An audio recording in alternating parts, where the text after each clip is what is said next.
الحمد لله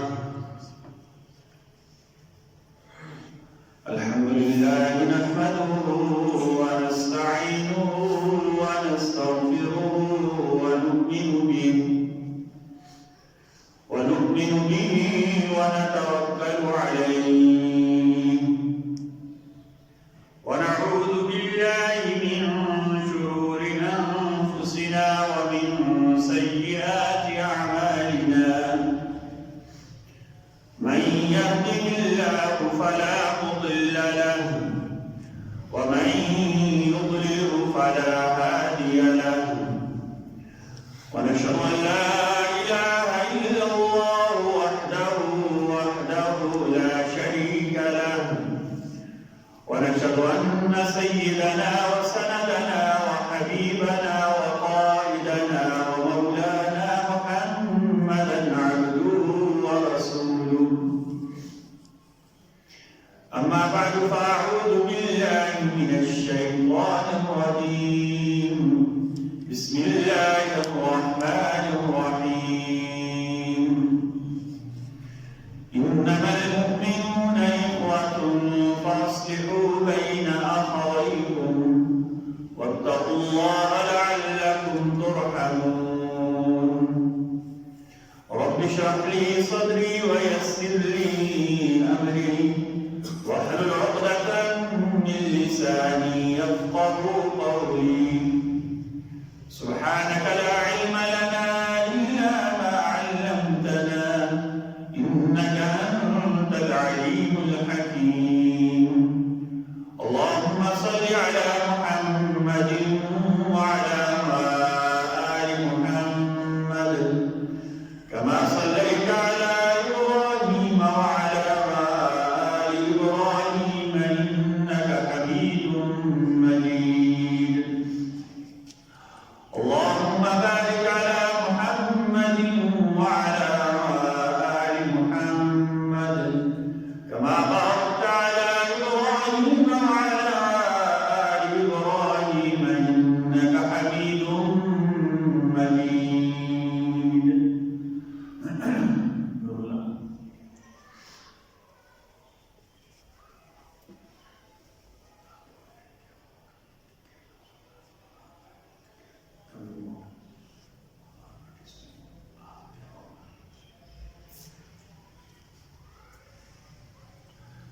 آج 21 جمادی الاولیٰ 1441 ہجرت النبوی صلی اللہ علیہ وسلم 17 جنوری 2020 عیسوی جمعہ کا انتہائی مبارک بابرکت پاکیزہ اور مقدس دن ہے۔ حسب سابق آج بھی ہمارا موضوع ہے خلافت راشدہ، اور خلافت راشدہ میں سے میرے نبی صلی اللہ علیہ وسلم کے سب سے بڑے نواسے سیدہ فاطمہ اور سیدنا علی رضی اللہ عنہما کے بڑے بیٹے سیدنا حسن رضی اللہ عنہ کی خلافت۔ آج کا ہمارا موضوع ہے کہ سیدنا حسن نے کیسے اپنی خلافت کی قربانی دے کر مسلمانوں میں اتحاد کروایا، اور سیدنا حسن اس امت کے کتنے بڑے خواہ تھے۔ سیدنا حسن نے اپنے نانا کی دین کی، اپنی نانا کی پیشن گوئیوں کی کیسے لاج رکھی، اور کیسے نانا کے دین کی ترقی کے لیے، کیسے اسلام کی ترقی کے لیے خلافت سے دستبرداری کی، اور امت کو دوبارہ اسی نہج پر لگا دیا جس پر ابوبکر، عمر، عثمان، علی کے دور میں امت چل رہی تھی۔ یہ سمجھنے کے لیے پہلے آپ کو سمجھنا ہوگا کہ 18 ذی الحج 35 ہجری سیدنا عثمان رضی اللہ عنہ کی شہادت ہوئی۔ آپ متفقہ سارے مسلمانوں کے امیر المؤمنین بھی تھے، خلیفۃ المسلمین بھی تھی۔ چند باغیوں نے سازش کر کے اس امت میں انتشار کی بنیاد رکھی، اور 83 سال کی عمر میں میرے نبی صلی اللہ علیہ وسلم کے دوہرے داماد، میرے نبی صلی اللہ علیہ وسلم کے پسندیدہ، میرے نبی صلی اللہ علیہ وسلم کے پروردہ، مسلمانوں کے خیرخواہ سیدنا حسن رضی اللہ عنہ آپ کو شہید کر دیا۔ یہ 18 ذی الحج 35 ہجری تھی، اچھا یہاں سے ایک بات سمجھیں کہ سیدنا عثمان چاہتے تو ان لوگوں کو 1 منٹ کے اندر ختم کر سکتے تھے، لیکن آپ مدینہ منورہ میں میرے نبی صلی اللہ علیہ وسلم کی پڑوس میں میرے نبی صلی اللہ علیہ وسلم کے روضہ اقدس کے احترام کی وجہ سے مدینہ میں خون خرابہ نہیں چاہتے تھے۔ بڑی قربانی ہے، بڑی قربانی، اپنا آپ قربان کر دیا، لیکن میرے نبی کا اتنا احترام کیا۔ یہ جو حقیقی احترام یہ ہے، میرے نبی کا اتنا احترام کیا کہ میرے نبی کے شہر میں خون بہانا بھی پسند نہیں تھا۔ 40 دن تک بغیر پانی کے رہے، اور جو پانی ملتا تھا وہ پتہ کون پہنچاتا تھا؟ سیدنا علی پہنچاتے تھے رضی اللہ عنہ، محبت کی وجہ سے، اتنے آپس میں احترام و محبت تھی۔ اور جتنا عرصہ باغیوں کو روکے رکھا ہوں میں، سیدنا حسن سیدنا حسین آپ کے محافظین میں شامل تھے، حتیٰ کہ جس دن سیدنا عثمان کو شہید کیا گیا، سیدنا حسن بھی اسی دن زخمی ہوئے تھے، باغیوں سے اپنے خالو کو بچانے کے لیے، رشتے میں خالو تھے، باغیوں سے اپنے خالو کو بچانے کے لیے، اسلام کے مخلص کو بچانے کے لیے، نبی کے داماد کو بچانے کے لیے، علی کے ہمزلف کو بچانے کے لیے سیدنا حسن بھی شہید زخمی ہوئے۔ اسی زخمی حالت میں سیدنا علی کو پتا چلا تو کہتے سیدنا علی نے حسن کا دھکا مارا کہ تمہارے ہوتے یہ ہے وہ کیسے گیا ہے۔ سیدنا حسن کی شہادت کے بعد سیدنا علی کی بیعت ہوئی، وہ ہم نے اقوال بیان کیے ہیں سیدنا علی کی سیرت بیان کرتے ہوئے۔ اچھا اب اس میں مسلمانوں میں انتشار پیدا ہو گیا، مسلمانوں کے 2 گروہ بن گئے، ایک جن کا یہ نظریہ تھا کہ سیدنا عثمان کے جو قاتل ہیں انہیں ابھی سرعام پھانسی دی جائے، اتنا بڑا ظلم ہوا کائنات میں سے پہلے اتنا بڑا ظلم نہیں ہوا تھا۔ اس میں سیدنا معاویہ، سیدہ عائشہ رضی اللہ عنہا اور دیگر کئی بڑے بڑے صحابہ کرام شامل تھے۔ اور دوسرا جو گروہ تھا، دوسرا جو گروپ تھا، ان کا یہ نظریہ تھا جن میں سیدنا علی اور بڑے بڑے صحابہ شامل تھے کہ ابھی حالات بہت خراب ہیں، باقی پتہ نہیں کہاں تک جڑے ہیں، حالات ٹھیک ہوں گے، ہم ان کو جو سزا ہے اس سے بڑھ کر سزا دیں گے۔ ابھی چونکہ نظریہ کا اختلاف تھا، دین اور ایمان کا اختلاف نہیں تھا، اس سے سازشی لوگوں نے اور شیطان لوگوں نے فائدہ اٹھایا اور سیدنا علی اور صحابہ کرام کے درمیان 2 بڑی بڑی جنگیں کرا دی، ایک جنگ جمل اور ایک جنگ صفین۔ جنگ جمل کی کمان سیدہ عائشہ کے پاس ہی، ایک طرف بزرگ سیدنا علی تھے، جو کہ صفین سیدنا معاویہ اور سیدنا علی کے درمیان۔ اور اس کا پتہ ہے نقصان کیا ہوا؟ اس میں 50,000 سے زیادہ مسلمانوں کا خون بہہ گیا، وہ خون جس کی حرمت کی قسم میرے نبی صلی اللہ علیہ وسلم نے کھائی تھی۔ کعبہ کو مخاطب کر کے کہا تھا کہ آپ کی عزت بڑی زیادہ ہے، لیکن ایک مسلمان کے خون کی حرمت آپ سے بھی زیادہ ہے۔ اس امت کے بہترین 50,000 کو زمین سے اوپر اور آسمان سے نیچے ایسے لوگ جن کے اوپر فرشتے بھی فخر کیا کرتے تھے، اس اختلاف کی بھیڑ چڑھ گئے، سازشی لوگوں کی وجہ سے، شیطانوں کی وجہ سے، صحابہ کے دشمنوں کی وجہ سے، اللہ اور اس کے رسول کے دشمنوں کی سازشوں کی وجہ سے 50,000 سے زیادہ لوگ شہید ہو گئے۔ اللہ اس سب سے راضی ہے، اللہ کے اوپر کروڑ حالات میں بنا۔ اچھا اس میں دیکھو گروپ بن گیا یہاں انشاءاللہ تعالیٰ ہم جو 3 گروپ تھے جو سازشوں کی تینوں کے تینوں کا نام لے کر بیان کریں گے۔ اس میں نہ کوئی شرمندگی ہوگی نہ کوئی عار ہوگی۔ میں نے آپ کو بتایا اس ممبر سے انشاءاللہ تعالیٰ پہلے کہ ہم نے کبھی اختلافی بات کی ہے، نہ اب کر رہے ہیں نہ آئندہ کریں گے، لیکن حقائق مقدس ہوتے ہیں، حقائق مقتدیوں تک پہنچانا، حقائق امت تک پہنچانا، یہ بھی ممبر والوں کی ذمہ داری ہے۔ بدقسمتی سے جب تک ہم حقائق نہیں بیان کریں گے، میٹھی میٹھی باتوں سے کبھی بھی اتحاد نہیں ہوتا. یہ جو امت کے اندر گھات ہے نا زہر، یہ نکالنا پڑے گا. اس کے لیے سخت سرجری کرنی پڑے گی، حقائق بیان کرنے پڑیں گے تاکہ پتہ چلے اس امت کو لڑانے والے کون ہیں، صحابہ کرام کے دشمن کون ہیں، دین کے دشمن کون ہیں، اہل بیت کے دشمن کون ہیں، اور اس امت کو کون متحد نہیں ہونے دیتا. اچھا اب سیدنا عثمان کی شہادت ہوئی نا، مسلمان آپس میں لڑے تو ایک گروپ نیا وجود میں آ گیا. ان کا خیال یہ تھا کہ سیدنا عثمان رضی اللہ عنہ، سیدنا علی رضی اللہ عنہ، سیدنا معاویہ رضی اللہ عنہ اجمعین، یہ تینوں کے تینوں مسلمانوں کی لڑائی کی وجہ ہے. یہ بھی اور ان کے عقیدت مند بھی گمراہ اور کافر ہیں، اور یہ سارے کے سارے واجب القتل ہیں.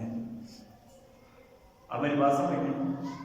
ایک گروہ وجود میں آیا جنہوں نے یہ گندا اور غلط نظریہ اپنا لیا کہ سیدنا عثمان، سیدنا علی، سیدنا معاویہ اور آپ کے سارے ماننے والے، اب پیچھے کوئی بچتا ہی نہیں ہے سوائے سے لوگ کے سارے کے سارے واجب القتل ہیں، سارے کے سارے گمراہ ہیں. اس گروہ کو ہم کیا کہتے ہیں؟ خارجی. کیا کہتے ہیں؟ خوارج. یعنی امت کے جو دائرہ تھا اس کے اندر سے نکل کر انہوں نے اپنا نظریہ اپنا لیا. اچھا سیدنا علی نے 38 ہجری میں، 38 ہجری شعبان میں، رمضان سے ایک مہینہ پہلے، نہروان ایک جگہ تھی، وہ ایک خارجیوں کا مرکز تھا، وہاں سے ساری شرارتیں ٹوٹتی تھی. اور ایک عجیب بات، یہ جو خارجی تھے نا، خارجی یہ بڑے دیندار تھے، تہجد گزار تھے، قرآن کی تلاوت کرنے والے تھے، ظاہری طور پر بڑے دیندار تھے، لیکن اندر کالے تھے، ان کے بغض پر ہوتا تھا. نہ عثمان کو مانتے تھے، نہ علی کو مانتے تھے، نہ معاویہ کو مانتے تھے. ایک کو ماننا ہوتا ہے، دوسرا پتہ کیا کرتے تھے؟ یہ خارجی ان تینوں کو واجب القتل اور ان کے پیروکاروں کو بھی واجب القتل سمجھتے تھے. اور ایک اور بات، یہ پرلے درجے کے دلیر بھی تھے، دلیر بھی تھے، لڑنے والے لوگ تھے. سیدنا علی رضی اللہ عنہ جیسا بہادر تو کوئی تھا کوئی نہیں. سیدنا علی نے مشورہ میں یہ دیکھے کہ جب تک ان سے جان نہیں چھڑائی جائے گی، یا آپ کو لڑتے بھی رہیں گے، لڑاتے بھی رہیں گے، لڑتے بھی رہیں گے اور لڑاتے بھی رہیں گے. چنانچہ سیدنا علی رضی اللہ عنہ نے مشورہ سے، صحابہ کرام سے مشورہ کیا اور کہا کہ جب تک ہم خارجیوں کی قبر نہیں توڑیں گے، نہروان جا کر ان کی قبر نہیں توڑیں گے، تب تک ان سے جان نہیں چھوٹے گی. سیدنا علی نے شعبان 38 ہجری میں خارجیوں کے خلاف فیصلہ کن آپریشن کیا، فیصلہ کن جنگ کی، جسے ہم تاریخ میں جنگ نہروان کے نام سے یاد کرتے ہیں. اچھا یہ جو اطلاع آپ کو بات آئی ہے، جو خوارج ہے نا، خوارج موجودہ دور میں جیسے ہم کہتے ہیں نا سنیوں کی حکومت ہے، سعودیہ میں سنیوں کی حکومت ہے، گلف میں سنیوں کی حکومت ہے، ایران میں شیعہ کی حکومت ہے، ٹھیک ہے. اسی طرح خارجیوں کا پورا ملک ہے ابھی بھی دنیا میں. جو عمان ہے نا، عمان، اس میں خارجیوں کا گروہ ہے جو جس کی نسبت ہے عبداللہ بن عباس کی طرف. خارجیوں میں آگے ایک اور گروہ سے عباسی کہتے ہیں. کیا کہتے ہیں؟ عباسی. یہ فطرت میں بڑے شریف لوگ ہیں. عمان کے عمومی لوگ بھی بہت شریف ہیں، عبادت گزار ہیں. یہ صرف ابو بکر اور عمر کو صحیح سمجھتے، بس باقی جو بہت سارے اعوذ باللہ جنہ بہت لائن سے آتے ہیں، اعوذ باللہ من ذالک. جو عمان کی موجودہ حکومت جو بھی سلطان وفات ہے، سلطان قابوس، ٹھیک ہے، ان کا پورا خاندان یہ باقاعدہ فرقہ عباسی سے تعلق رکھتے ہیں خارجیوں کے. اور ان کا سرکاری جو مذہب ہے، ان کے جو وہاں کے مفتی صاحب ہیں وہ بھی عباسی ہیں. ٹھیک ہے. اچھا جنگ نہروان 38 شعبان 38 ہجری میں سیدنا علی نے ایک خارجی کا چن چن کر صفایا کیا. صرف کہتے ہیں 9 خارجی سردار بچے تھے، لیکن وہ ٹاپ کے سردار تھے. ان میں 3 بڑے خارجی جو کرتا کرتے تھے. ایک کا نام تھا عبد الرحمن ابن ملجم مرادی مصری، مصر کا رہنے والا. مراد اس کے قبیلے کا نام تھا، قوم کا نام تھا. عبد الرحمن ابن ملجم مرادی مصری. دوسرے کا نام تھا برق بن عبداللہ تمیمی. برق بن عبداللہ تمیمی اور تیسرے کا نام تھا عامر بن بکر تمیمی. یہ تینوں خارجیوں کے سردار تھے، کرتا دھرتا تھے، خارجیوں کے ماسٹر مائنڈ تھے. 9 جو بجے تک میں 3 یہ بھی شامل تھے. ایک دن یہ کہیں ملے بڑے عرصے بعد، 2 سال بعد جب ان کی کمر تھوڑی سیدھی ہوئی، ملے آپس میں.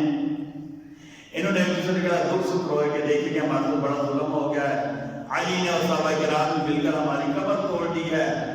تو اچھا اب بھی اتنی مار کھانے کے باوجود یہ اپنی اس بات سے نہیں ہٹے تھے. انہوں نے زہریلا منصوبہ بنایا. پتہ نہیں کیا کیا، ہم 3 بندے ہیں نا، اب ہمارے نچلے تو ختم ہو گیا، اب ہم سردار کام کرتے ہیں. خارجیوں کے تینوں سردار عبدالرحمن بن ملجم، برکہ بن عبداللہ تمیمی اور عامر بن بکر تمیمی نے کیا منصوبہ بنایا کہ اس وقت سیدنا عثمان تو شہید ہو گئے نا، مسلمانوں کو 3 لوگ ہیں جو کیا کہتے ہیں مسلمانوں کے رہنما اور مقتدا ہیں، ان تینوں کو نعوذ باللہ قتل کر دیتے ہیں، شہید کر دیتے ہیں، ہمارا بدلہ بھی ہو جائے گا اور ان کے خلاف مسلمانوں کی جان بھی چھوٹ جائے گی. وہ تینوں کون تھے؟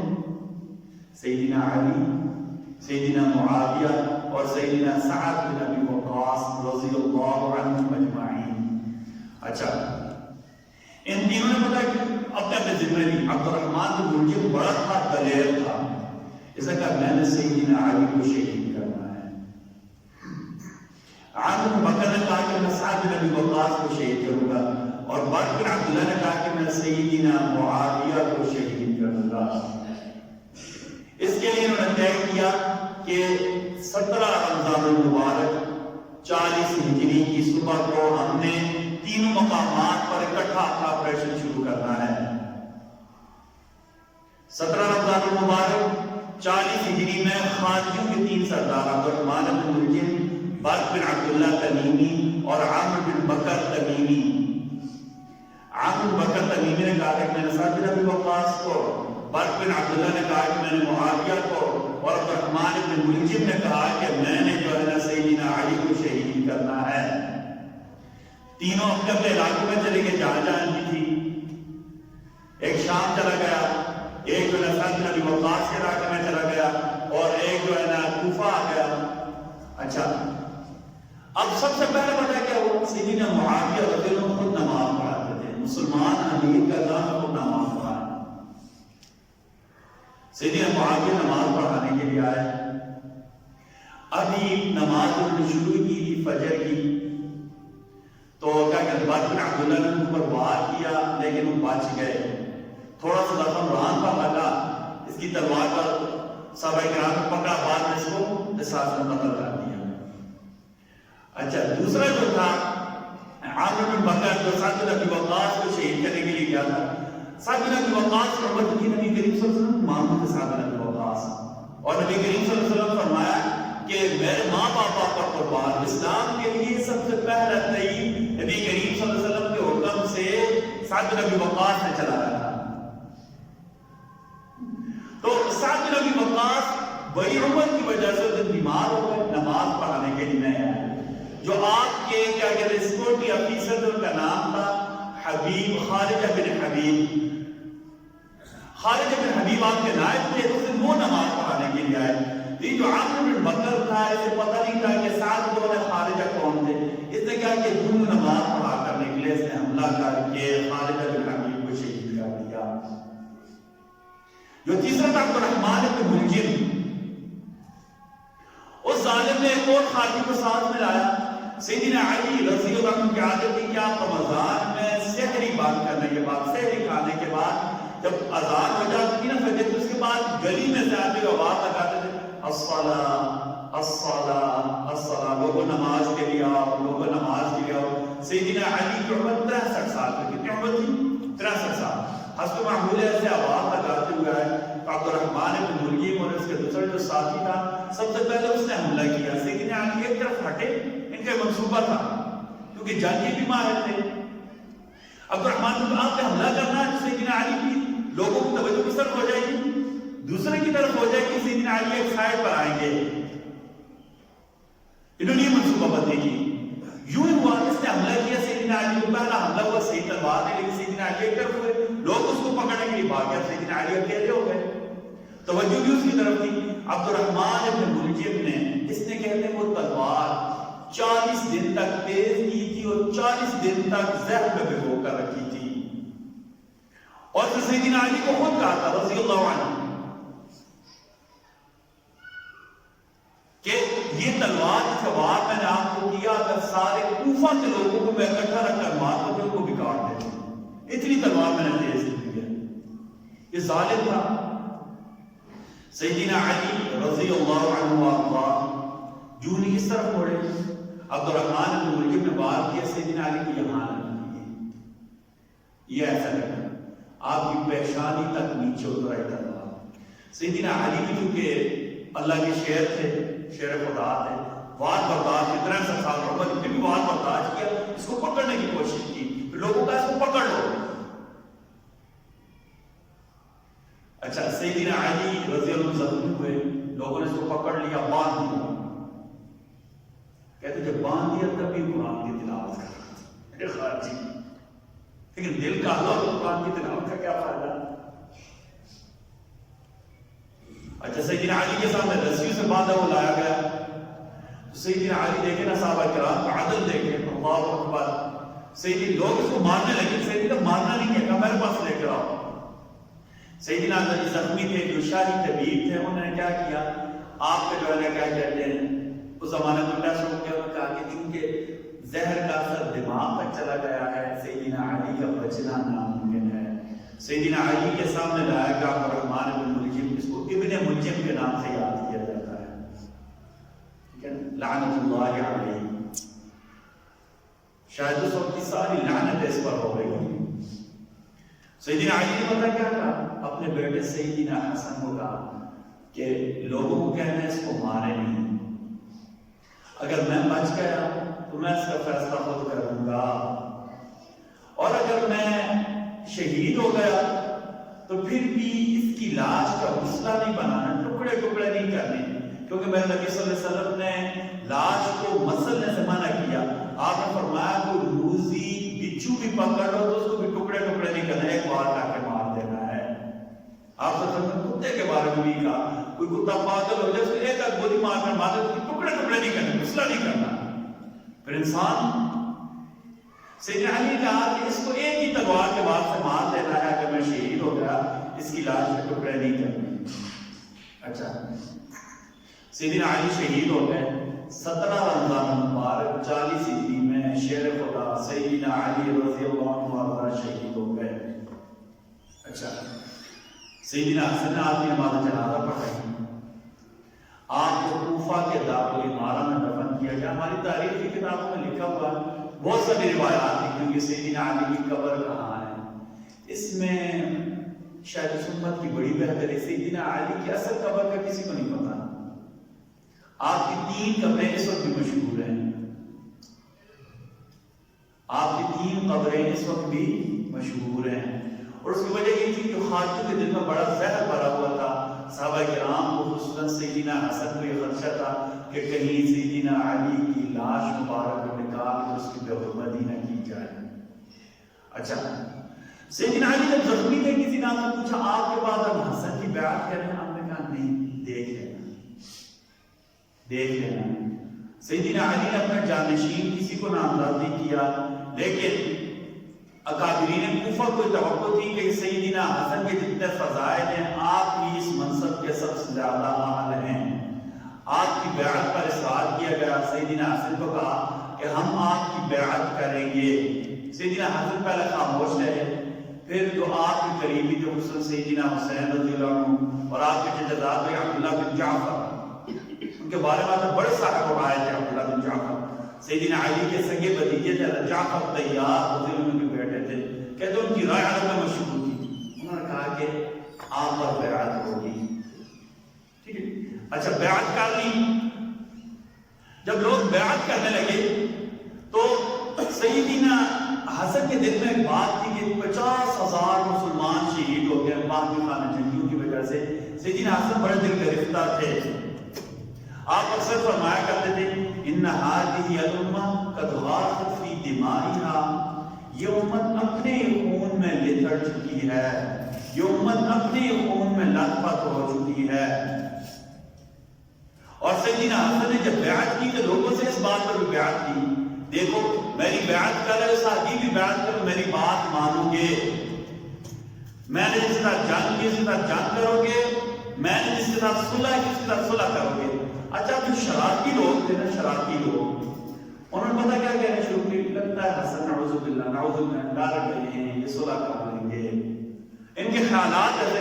اب صلح والا بندہ ہمیشہ اس کو اپنا مقام بنانے کے لیے لوگوں کی باتیں سننا پڑتی ہیں. ہمارے بھی عموماً یہ ہوتا ہے, کوئی بندہ برادریوں کے درمیان صلح کرانے لگے, لوگوں کے درمیان صلح کرے تو لوگ باتیں کہ پتہ نہیں اس کا کیا مطلب ہے, پتہ نہیں بزدل ہو گیا ہے, پتہ نہیں اس کو کیا ہو گیا. اتحاد والوں کو ہمیشہ شک کی نگاہ سے دیکھا جاتا ہے. لوگوں نے سیدنا حسن کے بارے میں یوں کہنا شروع کر دیا, لگتا ہے حسن دار کیا, پتہ نہیں کیا بات ہوتی ہے, پتہ نہیں کیا. لوگوں نے سامنے کسی کی ضرورت نہیں تھی, چہرہ گولیاں چھپ. منافق ویسے چھپ کر بات کریں, یاد رکھیں, منافق پیچھے سازشیں کرتے ہیں. یہ جو دلیر لوگ ہوتے ہیں نا, یہ ہمیشہ سامنے آ کر بات کرنے والے ہوتے, جو سازشی لوگ ہوتے ہیں نا, جنہوں نے کیا کہتے ہیں سازشیں کرنی ہوتی ہیں, وہ در پردہ ہمیشہ سازشیں کرتے ہیں. اچھا سیدنا کوفہ میں باتیں کیا ہونے لگی, لگتا ہے کہ یہ صلح کر لیں گے.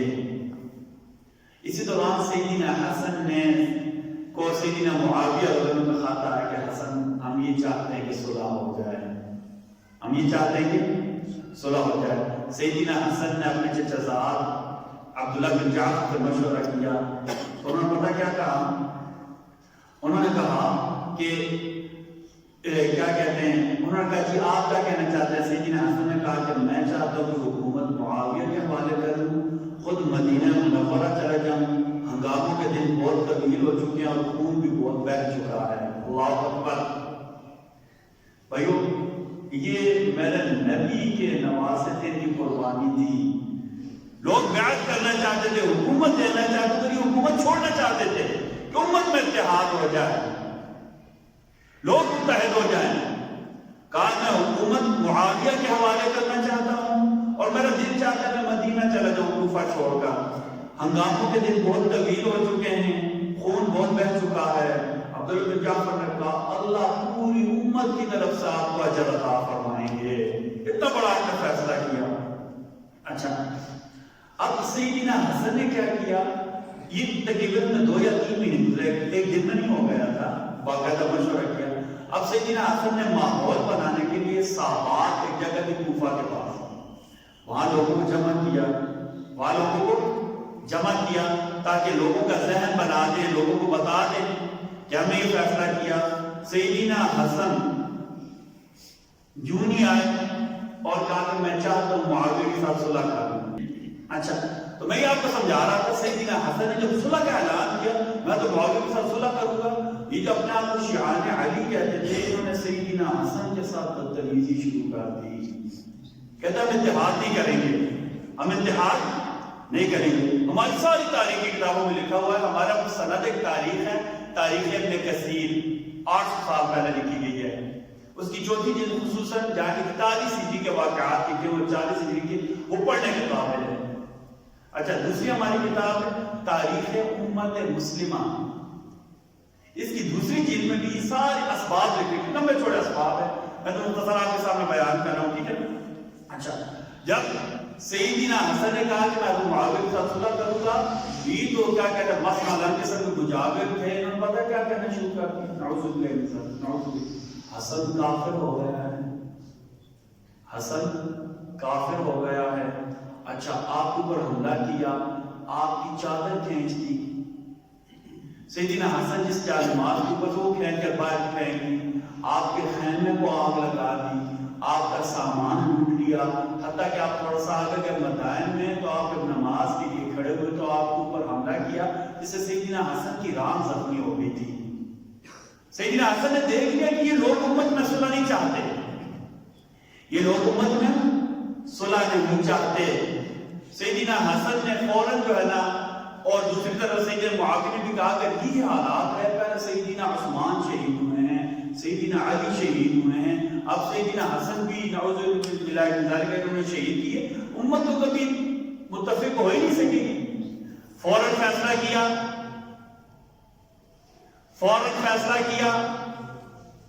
حضرت معاویہ کے خاندان کے بڑے لوگ آئے، حضرت حسن کے خاندان کے بڑے لوگ جمع ہوئے. فوراً انہوں نے فیصلہ کیا کہ اس صلح کا کام فوراً ہو جانا چاہیے، صلح والا کام فوراً ہو جانا چاہیے. سیدنا حسن نے کہا میری کچھ شرائط ہے. سیدنا معاویہ نے پتا کیا کہا؟ ایک خالص کام پیپر، تاریخ کی ساری کتابوں میں لکھا ہوا، ہمارا بر صغیر میں تاریخ کی مشہور کتاب ہے اکبر شاہ خان نجیب آبادی، آج تقریباً 150 سال پہلے بڑے مورخ گزرے ہیں. انہوں نے کیا کہتے ہیں تاریخ اسلام، اس کی پہلی جلد صفحہ نمبر 572 میں یہ سارے واقعات بیان کیے ہیں. صفحہ نمبر 572 سے لے کر آگے تک پہلی جلد میں. ٹھیک ہے. اچھا، تو اس میں لکھا ہوا ہے کہ سیدنا معاویہ نے کیا کیا؟ صلح کے لیے ایک کام لکھ دیا. یہ ان کے اخلاص کی دلیل تھی نا، ورنہ نعوذ باللہ اگر دشمن سمجھ گئے تو لوگ دشمن سے ڈرتے پتہ نہیں کیا کیا لکھ لیں گے. انہوں نے کہا کہ میں نے سرکاری مہر لگا کر اپنے سائن کر کے اسلام لکھ دیا. سیدنا حسن کو کہیں جو آپ نے لکھنا ہے وہ لکھ دیں. سیدنا حسن نے 3 شرائط کی. اب دیکھیں نبی کے نواسے تھے نا، اللہ اکبر. یہ نہیں کہا میری جان چھوڑ دو. سیدنا حسن کے ساتھ کم از کم 40,000 کا بڑا لشکر تھا. کہا میرے ساتھ جتنے لوگ ہیں آپ نے کسی قسم کی کوئی سزا نہیں دینی، سب کی جان بخشی کرنی ہے. بھائی یہ میرے نبی کے اہل بیت، میرے نبی کے صحابہ کی وصف تھا کہ اپنے سے زیادہ دوسروں کی فکر تھی کہ بھائی 40,000 لوگ ہیں، ان میں شرارتی بھی لوگ ہیں. سیدنا معاویہ کو پتہ بھی ہے بعد میں نے سزا نہ مل جائے.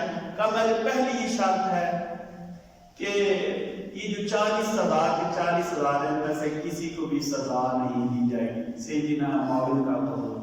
اور دوسرا کہا کہ ہم بنو المطلب، ہم ہاشمی لوگ، ہم اہل بیت ہیں، لوگ ہمارے پاس اپنی حاجتیں لے کر آتے ہیں. یاد رکھنا جو سید ہوتا ہے ہمیشہ سخی ہوتا ہے. سید ہمیشہ، سید کبھی کنجوس نہیں ہوتا، سید کبھی بھی کنجوس نہیں ہوتا. ٹھیک ہے. انہوں نے کہا ہم سخی لوگ ہیں، ہم نے لوگوں کی مدد کرنی ہوتی ہے، اس لیے آپ نے ہمیں سالانہ 5 لاکھ درہم دینے ہیں. سیدنا معاویہ کا قبول. اور کہا 2 صوبے ہیں فارس اور احواز، ان کی جو سالانہ ٹیکس ہوگا وہ بھی ہم لیں گے، وہ بھی ہم. سیدنا معاویہ نے کہا بالکل منظور ہے.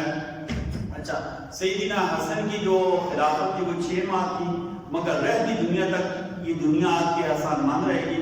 آپ نے اپنے نانا کی جو پیشن گوئی تھی کہ میرا یہ بیٹا سردار ہے، یہ امتوں کے درمیان صلح کرائے گا، آپ نے پیشن گوئی پوری کر دی. تو یہ ہمارے SHO صاحب جناب عاصم مرزا صاحب، اللہ ان کو بہت زیادہ جزا خیر ہے. باقی بات یہ آپ کے سامنے کریں گے، آپ کے سامنے اور 2 منٹ اس کے بعد کی بات کی جماعت کا ٹائم ہوگا نہیں، آپ بیان اس کے بعد جماعت کا ٹائم کریں گے 2 منٹ. ٹھیک. تو اللہ نے جزا خیر ہے. جی میں آپ کو ہمارے SHO صاحب نے جناب عاصم مرزا نوجوان بھی اور حافظ قرآن بھی، اور ایک ہوتا ہے نا ہمارے حافظ قرآن وہ ہوتے ہیں جو بیچارے بھول جاتے ہیں قرآن یاد کیا نہیں دیتا. یہ پکے حافظ قرآن جن کے بارے میں میرے نبی صلی اللہ علیہ وسلم نے فرمایا کہ قیامت کے دن ہوگا اللہ حافظ قرآن کو بلائیں گے اور کہیں گے کہ قرآن کی آیتیں پڑھتا جا، جنت کے درجے چڑھتا جا. جہاں آپ کا قرآن ختم ہوگا وہی آپ کا درجہ ہوگا. اچھا، تو جب سیدنا حسن اور سیدنا معاویہ رضی اللہ عنہ صلح ہو گئی اور یہ قربانی ساری کس نے دی؟ سیدنا حسن رضی اللہ عنہ عنہ. ورنہ دیکھیں نا، مجھے کوئی کہے نا کہ مولوی صاحب آپ کو ہم کا کہتے ہیں چیئرمین بنا رہے ہیں، ہم آپ کو چیئرمین، تو میں مولوی ہونے کے باوجود اپنی ساری دینداری کے باوجود میں نے اس کے لیے سارے جو موجودہ باتیں وہ ساری عمل میں نہیں. ٹھیک ہے، کوئی میرا مخالف کر رہا ہے، ٹھیک ہے، میں اپنی کیا کہتے ہیں حلال حرام کی بات اوقات نہیں دیکھوں گے. تو قربانی اصل کیا؟ اس امت کو اتحاد کرانا اور امت کو انتشار سے بچانا. سیدنا حسن نے سیدنا معاویہ کے حق میں خلافت سے دستبرداری کی. اور ایک بات یاد رکھیں، یہ کمزوری کی وجہ سے نہیں تھا. جب سیدنا حسن نے صلح ناموں پر سائن کیے نا تو آپ کے ساتھ 40,000 کا جنگجو لشکر تھا. قیس بن سعد جس کے کمانڈر تھے اور ان کی بہادری مسلم تھی. سیدنا حسن ایک اشارہ کرتے نا تو انہوں نے آخری دم تک لڑتے رہنا تھا. کہ میں آپ کو بتا سیدنا حسن اکثر کہا کرتے تھے ان هذه الامه قد باتت في دمائها، یہ امت اپنے خون میں لتڑ چکی ہے، یہ امت اپنے خون میں لت پت ہو چکی ہے. 50,000 سے زیادہ مسلمانوں کا خون سیدنا علی اور سیدنا معاویہ کے دور میں آپس کی خانہ جنگیوں میں بہہ چکا تھا. سیدنا حسن نے زخم کے اوپر مرہم رکھی، پٹی رکھی، حضرت معاویہ کا دستبرداری کی، اور یہ پتہ کیسا فیصلہ تھا. اس کے بعد یہ کیا کہتے ہیں 41 ہجری میں یہ فیصلہ ہوا. اس سال کو عام الجمعہ یا صلح الجمعہ کہا جاتا ہے کہ مسلمانوں کا آپس میں اتحاد ہو گیا. اور پھر اس کی برکات پتہ ہے کتنے سال تک رہی؟ 19 سال تک. سیدنا معاویہ سے بعد 19 سال تک خلیفہ رہے. کسی اتنی سی بھی شورش کی ضرورت نہیں تھی، اور انہوں نے کم از کم 42 لاکھ مربع کلومیٹر کا علاقہ فتح کیا ہے. یہ سارا اجر کس کو جائے گا؟ سیدنا حسن رضی اللہ عنہ. تو آج بھی پتہ ہے کس کی ضرورت ہے؟ ہم اپنے ذاتی مفادات کو پیچھے کر دیں، اپنی انانیت کو پیچھے کر دیں، چاہے وہ انانیت مذہبی ہے، چاہے وہ انانیت گروہی ہے، چاہے وہ انانیت کسی بھی لحاظ سے ہے. ہم امت کا سوچیں، ہم اجتماعی سوچ اپنے اندر لائیں. اس سال جب پہلا جمعہ تھا تب بھی میں نے آپ کی خدمت میں عرض کی تھی کہ ہم اجتماعی طور پر اپنی زندگی گزارنا سیکھ لیں. ہم نے اجتماعی زندگی کیسے گزارنی ہے، میں انفرادی زندگی کے بجائے اپنی زندگی کی طرف آؤں. یہ ملک، یہ زمین میری ہے، یہ ملک، یہ زمین میری ہے. میرے بڑوں نے اس کے لیے قربانیاں دی ہیں. ان قربانیاں آج بھی ہمیں چیخ چیخ کر کہہ رہی ہیں کہ جب اگر آپ اکٹھے نہ ہوئے تو کل آپ نے خس و خاشاک کی طرف بہ جانا ہے. کل آپ کو ہاتھ رکھنے والا کوئی نہیں ہوگا، کل آپ کی بات سننے والا کوئی نہیں ہوگا.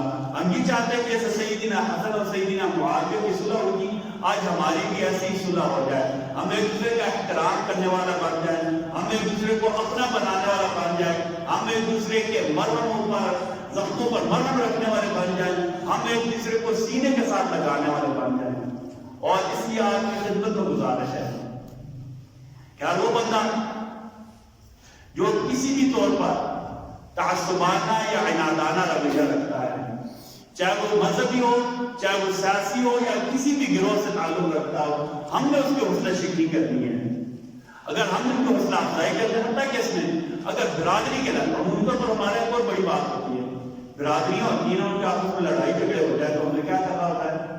ہم دیکھتے ہیں بے شک میری برادری کا غلط بھی ہو، میں نے اس کا ساتھ دینا شروع کر دینا ہوتا ہے. ہم اس تعصب سے نکلیں، اخبار کہنا شروع کر دیں. جب ہم یہ کہنے شروع کر جائیں کہ یہ مانے جو کیا کہتے ہیں معاشرے کے دشمن لوگ ہیں، ان کو حوصلہ شکنی ہونا شروع ہو جائے گی. ان کو جرأت نہیں ہوگی، وہ آگے آئیں اور لوگوں میں انتشار پھیلائیں. اچھا، یہ انشاءاللہ تعالیٰ جب دعا کریں گے تو ہماری پڑوسی تھی، ہم انہیں خالق کہتے تھے، ہمارے بھائی کو چاہت اور کیس ان کی عبادت تھی، ان کی مغفرت کی دعا کرنی ہے. اور ہمارے استاد ہیں کوبرا کی بڑی نامور شخصیت ہیں ماسٹر منیر الدین چندورہ صاحب. ان کا CMH کا آپریشن ہوا کڈنی کا، ان کی شفا کے لیے بھی دعا کرنی ہے.